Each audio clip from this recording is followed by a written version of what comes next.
дар рӯзи дуюми сафар ба шаҳру ноҳияҳои вилояти хатлон асосгузори сулҳу ваҳдати миллӣ пешвои миллат президенти ҷумҳурии тоҷикистон муҳтарам эмомалӣ раҳмон ба деҳоти сарихосори ноҳияи балҷувон ки бо табиати дилфиребу афсункор, сокинони меҳмондӯст ва таърихи бостонии худ машҳури ҷаҳон аст, ташриф оварданд.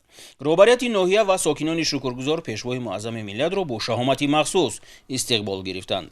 дар идомаи боздиди корӣ пешвои миллат президенти ҷумҳурии тоҷикистон муҳтарам эмомалӣ раҳмон дар деҳаи шаҳидони ҷамоати деҳоти сарихосор корхонаи асали сарихосорро мавриди баҳрабардорӣ қарор доданд. корхонаи мазкур дар асоси ҳидоятҳои бевоситаи президенти ҷумҳурии тоҷикистон муҳтарам эмомалӣ раҳмон ба истиқболи таҷлили шоистаи сисолагии истиқлоли давлатии ҷумҳурии тоҷикистон аз ҷониби соҳибкор иброҳимзода маҳаддусти азим сохта ба истифода дода шуд.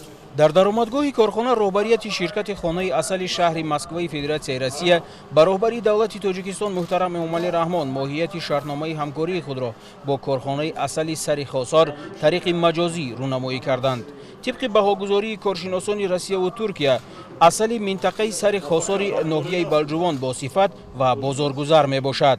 корхонаи коркарди асал дар як сол иқтидори коркарди 200 тонна асалро дошта бо таҷҳизоти насли нав ва технологияи муосир ҷиҳозонида шудааст. пешвои миллат зимни шиносоӣ бо зарфиятҳои коргоҳи нав иқдоми соҳибкорро шоёни дастгирӣ хонда бо назардошти иқтидорҳои мавҷуда ҷиҳати тавсеаи фаъолияти корхона супоришҳои мушаххас доданд.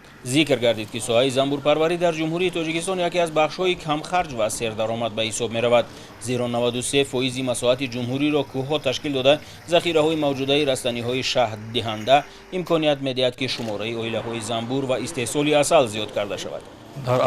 самти асосии фаъолияти корхонаи нав коркард ва бандубасти асал буда арзиши умумии иншоот зиёда аз 5 миллион сомониро ташкил медиҳад. истеҳсолоти корхонаи асали сарихосор таъиноти содиротӣ дошта, маҳсулот дар зарфҳои ғунҷоишашон ҳархелаи шаффоф ки аз давлати Туркия ворид мегардад, бастубанд карда мешавад. дар дохили корхона намоиши дастовардҳои занбури асалпарварони 22 шаҳру ноҳияҳои вилояти хатлон ба роҳ монда шуд. маълум гардид ки бо истифода аз дастгириҳои роҳбарияти ҳукумати мамлакат ва дар чаҳорчӯби татбиқи амалии барномаи давлатии рушди соҳаи занбури асалпарварӣ дар ҷумҳурии тоҷикистон, ин бахши сердаромади соҳаи аграрии кишвар дар миқёси вилоят рӯ ба рушд ниҳода, афзоиши тадриҷии оилаҳои занбури асал ва истеҳсоли маҳсулоти соҳа ба қайд гирифта мешавад. ноҳияи балҷувон минтақаи кӯҳсор буда дар ҳудуди ноҳия тамоми растаниҳое ки дар қаламрави ҷумҳурии тоҷикистон мерӯяд мавҷуд аст. айни замон дар ноҳия зиёда аз 4000 оилаи занбури асал парвариш меёбад ки ин нишондиҳанда нисбат ба соли 2015 850 оила зиёд мебошад. асали дар ноҳия истеҳсолшаванда дар баробари таъмини аҳолии ноҳияи балҷувон бо маҳсулоти худӣ ҳамзамон барои ба фурӯш баровардан ба дигар минтақаҳои ҷумҳурӣ ва содироти он ба хориҷа пешниҳод мегардад. соли 2020 занбури асалпарварони ноҳияи балҷувон 46.5 тонна асал истеҳсол намуданд. айни замон дар корхонаи нав бандубасти қуттиҳои асал дар шаклҳои гуногун ба роҳ монда шудааст ва масъулини корхона талош доранд ки бо пешниҳоди тарзу усулҳои муосири бандубаст ва рақобатпазир намудани маҳсулоти истеҳсолӣ ба бозорҳои ҷаҳонӣ бештар роҳ пайдо кунанд. дар ин корхона 20 нафар бо ҷойи кори доимӣ таъмин гардиданд. сарвари давлати тоҷикистон муҳтарам эмомалӣ раҳмон аснои шиносоӣ бо фаъолияти корхонаи асали сарихосор масъулонро вазифадор карданд ки дар масъалаи бандубасти асал ва содироти он беш аз пештара таваҷҷӯҳ зоҳир кунанд, зеро дар баробари сифати баланди асал инчунин бояд бандубаст ва ороишоти зоҳирии он низ бозоргузар бошад. ҳамаи ин ба рақобатпазирӣ дар бозори ҷаҳонӣ мусоидат карда иқтидори содиротии кишварро тақвият мебахшад.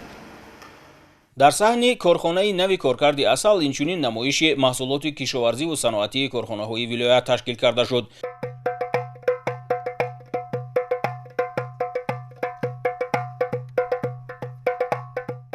дар намоишгоҳ намудҳои зиёди гиёҳҳои шифобахши кӯҳистони сарихосор, дастовардҳои барзгарони минтақа, ҳунарҳои мардумӣ ва тавлидоти саноатӣ ба маърази тамошо гузошта шуд. зимни боздид пешвои миллат муҳтарам эмомалӣ раҳмон ба фаъолияти барзгарону саноатчиён баҳои баланд дода ҷиҳати аз худкунии бештари зарфиятҳои табиии минтақа ба онҳо дастуру ҳидоятҳо доданд.